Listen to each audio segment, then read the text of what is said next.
Okay, great. Good morning, everybody. Hi, my name's Jackie. It's lovely to be back. This is, I think, my third time visiting with you all. Has anyone been here when I spoke before? Yeah, no, I wouldn't come back either. Yeah, good. Good. So I've been a therapist and whoa, don't do that again. Stay back here. I've been a therapist and a coach for a long time. I was a therapist for about 30 years. I've been a professional coach for about 25. So I've done lots of hours in listening to human beings grapple with being a human being. You know what I'm saying? You ever notice, this isn't the easiest thing, putting on this human suit, is it? So I've listened to people grapple with the big questions. You know, what am I here for? What am I going to do with my life? What's my purpose? What's this all for anyway? And I really feel like I understand it. So lucky for you, I'm going to tell you. Aren't you glad you got up this morning? Right? No, I really do feel like I have a solid understanding of what we're all here for, what we're doing together, and it's simply this. At one point, before we decided to put on our human suit, we were just in ethereal nature. We were spirit. We were just one in the God self, in the etheric energy of the universe, and then at some point, somebody had the bright idea to incarnate. Hey, let's become a human. And we're all like, yeah, let's do that. And then whoosh, here we are in human form. And we forgot.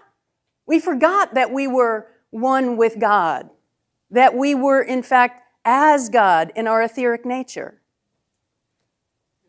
Can you resonate with that? Like there was a you before you were born. And so what if what we're here for is to grow in our energetic consciousness back to the divinity from which we came? We were one in energetic spirit, we incarnated, and what we're here to do is once again rejoin in energetic consciousness as God. Not as that yummy mind, as God. In our Christ nature, our Christ consciousness. When you put on that cloak, doesn't it just feel like, oh, yeah, that makes sense. So I've taken that concept and really grappled with it in my life, and I came up with this notion of what is mine to do in this world? It is to make my life a living prayer.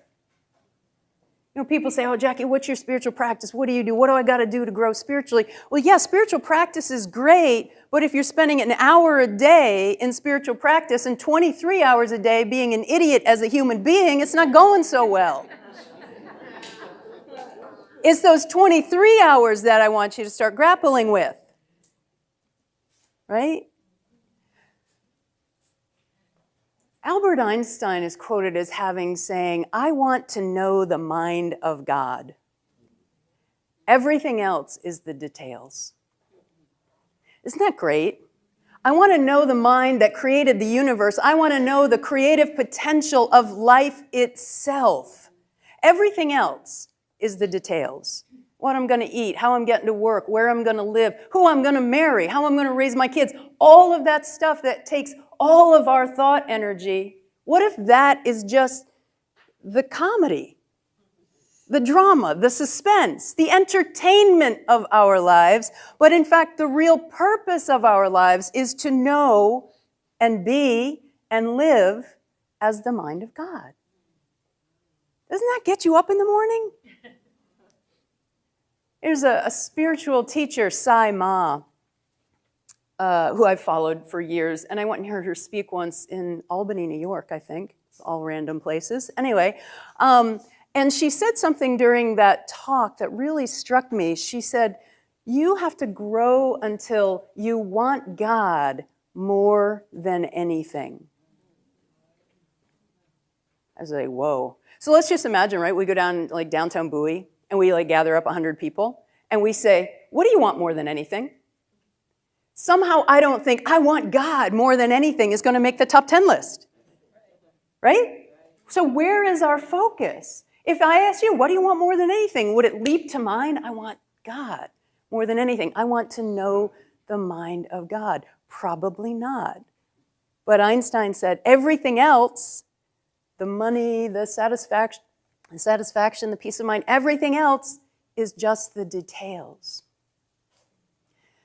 So that's what I want us to grapple with today. How do we move from this experience in our human suit, getting all worried about the human things that we worry about, to make this shift, to create ourselves as people who are making our lives a living prayer? That your spiritual practice is your conscious evolution as a human being. That's what I want to grapple with. I'm going to teach 3 principles about that, and let me tell you what they are. You can start grappling with it a little bit. It's think consciously. Interesting notion right there. We'll come back to it. Think consciously, think creatively, and think lovingly. Okay, so let's break that down a little bit. First one, think consciously. How often are you thinking consciously? Right? Now, in terms of thinking consciously, what I'm referring to is actually having the capacity to notice what is happening in your yama mind and choosing to direct it toward God thought, God consciousness. The God within you. So to think consciously, there's a great quote in A Course in Miracles that says this: you think that you're responsible for what you do, but not for what you think. Right? How many of you think that? I'm responsible for what I do, but not for what I think. I can't help it. How many of you have said that? I can't help it. It's just the way I think. Well, how's that going for you? So the quote goes on to say, the truth is, you are responsible for what you think because it is at the level of thinking that gives rise to what you do. Y'all know that quote from A Course in Miracles? You believe that you are responsible for what you do, but not for what you think. The truth is, you are responsible for your thinking because it is at the level of thought that gives rise to what you do. So what do I mean, being responsible for your thinking? What I mean by that is there's a difference between this yumma, what going on in your mind and being able to consciously use your thought. In fact, I've made up a word that to distinguish between thinking and the neurological processes that go on in your head all the time. I created a word called mentation. Isn't that a great word? It's not a word. You can't find it anywhere. I made it up. I don't care. I do that. Mentation. Mentation is just that constant mental dialogue in your head, the opinions, the judgments, the comparisons, the upsets, the dramas, the worries, the what-ifs. All of that that's going on in your head is not thinking. In fact, when you start thinking consciously, it looks a little bit more like this. Oh gosh, my son last night, we went out for kind of his first night of a formal affair. He's 13. He went to his first bat mitzvah. In fact, he had 2 of them. And then 5 minutes before he's going to leave the house, somebody texts and says, "Oh, can Nathan sleep over after the parties tonight?" And I'm like, So I'm going there, right? It's my little boy. It's his first time to be out, and he's all dressed up, and he's all that, and he's 13. Got, what all that's like. He's got all the girls. And anyway, so I'm like, okay, am I gonna let my thoughts think me? Oh, I don't know about that because, he's going to go to a party before and I don't really know these people and should he really sleep over there? And I don't know, can I really trust him and who are they anyway? Blah, blah, blah, blah, blah, blah. My thoughts were thinking me. You see that? Automatic, without any intervention. I'm like, okay, hold up. What are you speaking on tomorrow? That's what it looks like over here. Right, your thoughts are thinking you. There's another choice here. He's his own soul. He's his own being. And I got no reason other than the 15 reasons that I can make up in my mind to not trust him. And my job is to grow him up and set him free. So I don't know how he is. I haven't seen him yet this morning because he had a sleepover last night. But do you get that? Your thoughts are thinking you, and when your thoughts are thinking you, you have no freedom. Take that in. When your thoughts are thinking you, you have no freedom. You're just off in that drama that you're making up in your mind. The whole thing of why I would have said no last night was just stuff I was making up. That's what we're doing all the time. We are just making stuff up. And then we wonder why we're not happy with the way our life is. If you're going to make stuff up, make up better stuff. You have no freedom when your thoughts are thinking you. Disharmony in your thinking will create disharmony in your being. And disharmony in your being will create disharmony in your life. You will not experience peace of mind by living that way. A lot of my teaching comes from 1 Thessalonians 5:16 through 18, around this make your life a living prayer. 1 Thessalonians 5:16 through 18, and it says this: rejoice always, pray without ceasing, in all things give thanks. Now you're all like shaking your head like, yeah, and I'm going to follow you home. What am I going to see? And the one in that verse that particularly caught my attention was pray without ceasing. What does that mean? Am I praying now? Are you? Is this prayer? Maybe it is. This is how we make our life a living prayer, by being conscious of what we're thinking and pray without ceasing. In unity, we say our thoughts are prayers. So do you know anybody that lives this way? Rejoice always, pray without ceasing, in all things give thanks. You know, I was really blessed as a child to actually be raised by someone who was very much like that. My grandmother didn't raise me, but you know what I mean. Raised by my mom, but my grandmother was a big part of that. Oh yeah, you all know that. Very, very blessed. She was an amazing woman. Grace Woodside was her name. And we lived in a very, very small town, rural area of upstate New York, and she was the school librarian, so everybody knew Grandma Grace, and she lived on the corner by the school, and she made cookies and pies, and so, you know, and she had the big front porch, you know, and the old days, you have a big front porch and everybody'd be out. Anyway, it's really beautiful. And she was a lovely gal, and I'll tell you, she went through an awful lot in her life. When I was a little kid, my dad was her oldest son, and unfortunately he was killed in a car accident when I was really young. So Grandma lost her oldest son, and the town rallied around her and around my family. It was really lovely. It's nice to be in a rural area for things like that.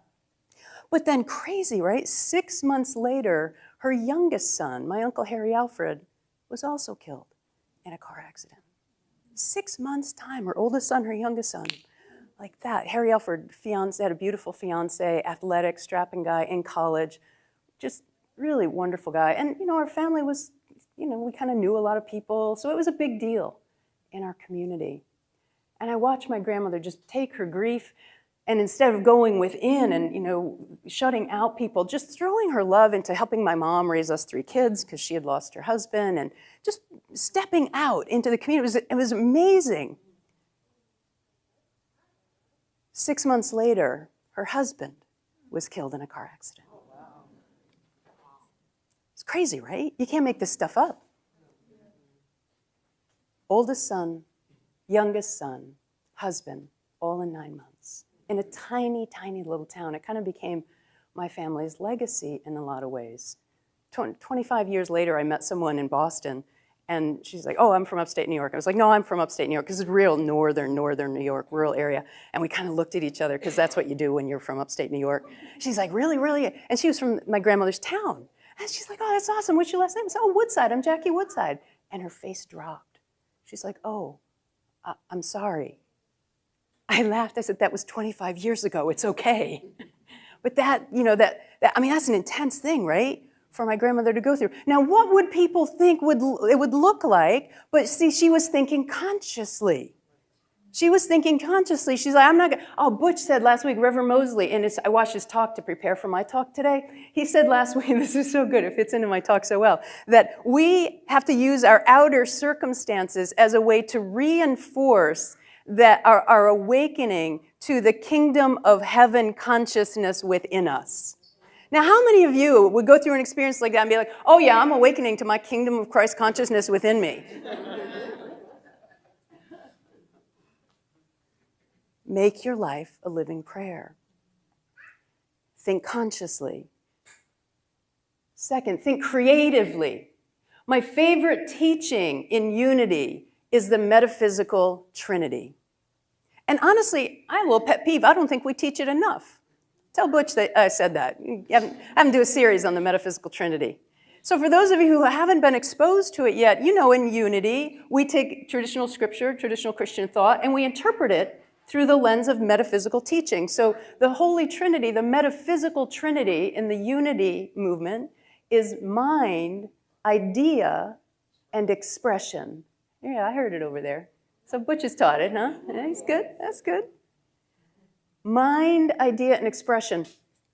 Mind, not like your yemma mind. We got that cleared up, right? Not that one. The mind of God. I want to know the mind of God. I want to know the animating life force energy that creates everything. Look around this room. Every single thing in this room originated in divine mind.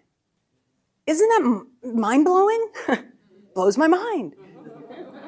So that's the first thing we got to get. Mind, when you hear the Metaphysical Trinity, it is not your individual mind. It is, I want to know the mind of God. I want to know the mind that's the creating force of life itself. Devote yourself to that until you understand it. Test and prove, says the Lord. How much are you testing your faith? How much are you testing these principles? I love it. I work with it every day. My most recent one, no kidding, I test and prove all the time. My most recent one is so funny. So I'm a basketball player. Yes, I am a little bit on the senior side. I play women's seniors basketball. And I just moved here to this area from Massachusetts. And in Massachusetts, I played on the Massachusetts Miracles. Yes, it is a miracle that we are still playing ball at our age. But we're pretty darn good at it for women our age. Anyway, so when I moved here to DC, I mean, it's silly, but one of my biggest losses was like, I lost my team. I lost my girls. And for any of you who've been on a team or enjoy athletics, you really get, even at my age, like that's something that was really important to me. So I've been going to local basketball here and there, and I kind of met some of the teams, but we've got nationals every 2 years, and this summer is nationals, the National Senior Games. Any of you don't know about it, go home and look it up. You take nothing else away from this talk. I just think it's the coolest thing. The National Senior Games is this organization of sports where seniors 50 and older get together every 2 years and do competitions, and I play basketball. So I was really bummed to not go to nationals this year. So I'm like, look, do I believe in spiritual principle or not? It doesn't have to be like this big life-changing thing that you're taking on. So I took it into prayer and meditation, affirmation, visualization. I started thinking creatively, using the spiritual power of imagination, seeing the end in mind. And then I went to practice Friday night in I don't know where I was. Falls Church, Virginia. This is all new to me. I'm pretty new in this area. Falls Church and the Nova Women, Northern Virginia women's basketball. When the teams walked up to me and said, Jackie, our team met last week. We'd like to invite you to be on our team. We're going to nationals. Can you go with us? Thank you, God, right? Now, look, that might be like, yeah, Jackie, get serious. Like, that's a basketball team. But no, this is like a big thing, right? Something that I value, something that's important. It's part of my human expression, my identity. We are here to enjoy that. And I have to say, that's what I watched my grandmother do, is take in this sense of thinking, being able to think creatively, understanding that our thoughts become prayers and our thoughts become things in her strength and how she lived in her life. So thinking creatively. When there's something that you want to express in your life, it's your spiritual duty to test and prove and practice that. One of probably the most profound experiences of my life, so how many of you have had this thing where you catch this idea from the mind of God, right? So there's the mind of God, and then the idea gets given to you, the individual idea. Like for me in that example, it was basketball, but the individual idea, and you get it, right? You get this inspiration, you get this like, this is the thing I really want to do. Could be art, it could be a relationship, it could be a self-expression in work. I don't know, but you know what I mean, right? You get that from the mind of God. And then what happens? Where does the metaphysical Trinity break down? It's not mind of God. It's not you catching the divine idea. It's what? Expression. What happens between catching the idea and the expression? What happens? No, that's a question. What happens? Excuses. Yeah, what else? Doubt. Yeah, right? I'm glad I'm not the only one. And the rest of you aren't just aren't telling the truth. That's all right. But that's what, so you've got the divine idea. And you understand that it's coming from God. You feel that inspiration, spirit within. You feel that enthusiasm, entheos, the God within. You know that this is yours to do, and you sit back. How do I know that so well? Because it's what I did for 10 years. I was a full-time therapist, mental health consultant, and I knew beyond a shadow of a doubt that what was mine to do was be a spiritual teacher. And to write my books and to just use my life as my message on a bigger platform, on a bigger scale than just one-to-one, hour-to-hour, as a therapist and a coach. And I, in fact, had a mission statement for 10 years before I told anyone about it.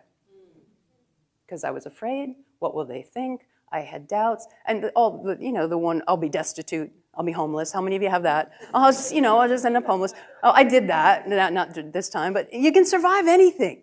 It's just your ego is always going to show up to support you by giving you the fear, giving you that keep it the same. You feel safe when things are the same. Mind, idea, expression. So what happened for me was I was at a Unity church in Amesbury, Massachusetts, about 11 years ago, and our minister, the Reverend Shipley Allenson, just a little sprite of a woman, but the force of nature behind her. She's a powerhouse minister. Just love that woman, a good friend of mine. And she was giving a talk, and I have no idea what the talk was about, but this is what I heard from the Gnostic Gospel of Thomas. If what is within you comes through you, it will save you. And if what is within you does not come through you, it will destroy you. And I was like, wow. I'd been watching her speak and give talks for I don't know, probably 5-10 years at that point. And that was the day that I knew that what wanted to come through me, think creatively, what wanted to come through me was starting to destroy me. Now, I don't mean, I was like doing I was probably doing a lot of stupid stuff. But anyway, what I mean is it's destroying your spirit. Thoreau wrote, most men lead lives of quiet desperation and die with their songs still in them. That was me. I had a fine life, it all looked good, but there was this place inside of me. So it was in the next 6 months that I closed my therapy practice and went out full-time as a speaker, author. I don't recommend it. I cut off my income stream, It's either real faith or real stupidity, combination of both. But that's where you've got to grapple. So when you think about thinking creatively, first of all, you have to understand not your mind, the mind of God, giving you that divine inspiration and ideas. Charles Fillmore, the co-founder of the Unity movement, says ideas are God's currency.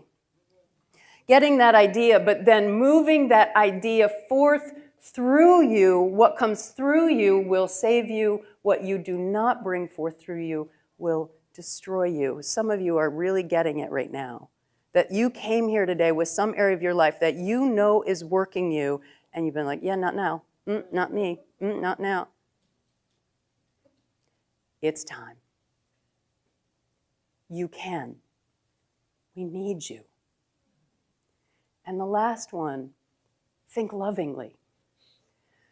Because all of the best thought in the world is never going to take root and grow unless you bring the energy of your heart chakra, the energy of love, forth through and as you. I read this past week. I read part of the autobiography of Billie Jean King, and she was writing about when she was getting older in her career, but still had real aspirations for, winning Wimbledon or winning a doubles tournament or, still wanting to compete. And she said, the only way that I could go on is if I decided I had to love every single thing about this game. I had to love the jitters. I had to love the bad calls. I had to love the nervous chatter in the locker room. I had to love my aching knees and my joints and my muscles. I had to love all of it. Bringing forth the energy of your heart chakra into that thing, that creative idea, is how you move forth with manifestation. I like to do a meditation where I take that thing that I want to create. The most recent one was the basketball team. Bring that into my mind's eye and then do this beautiful meditation of the infinity symbol around my third eye, the center of ideas, down across my throat chakra, the center of expression, into the heart chakra, and back up. It's the marriage of mind and heart that gives offspring of your God self on earth. Catching the divine idea, bringing love to it. And I can't say enough, my grandmother, again, was my lesson in that. Grandma Grace, 9 years after she had been widowed, and we'd kind of gotten on to our new normal in life, and she's just such a lovely gal, involved in the community, doing lots of things. And she had this good friend of hers, her college roommate Janet, fell ill with cancer. And again, Grandma was just devastated by it. But Janet was an amazing woman. And as it became clear that she was not going to make it, that she was going to make her transition, she said to her husband, "Harold, you're a good man, and you're better with a woman by your side. And I know somebody. Grace Woodside is a good woman. She's had a lot of tragedy in her life, a lot of heartache. She deserves to be happy. Look, when I'm gone, go find Grace. Call on her. She'd make a good companion for you." Don't you think we need to call on one another a little more often? Remember when we used to do that in text, in FaceTime? You just call on people. You're like, "Hey, I'm coming over," right? So sure enough, Janet made her transition. Harold waited 3 months, appropriate time that he felt for his mourning, and then he called up my grandmother and he said, "I'd like to call on you."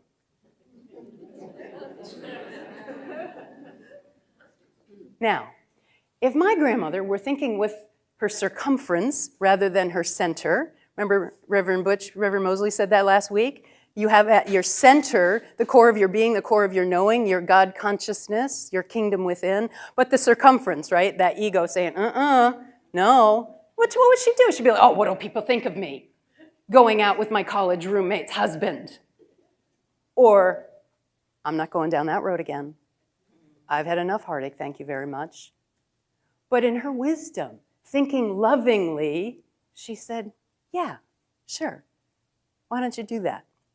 And she called me up. She's like, "You won't believe this. Janet's husband called me up, and he wants to call on me." And I was like, go for it. Are you kidding me? And inside I was like, "Who is he? What's he doing?"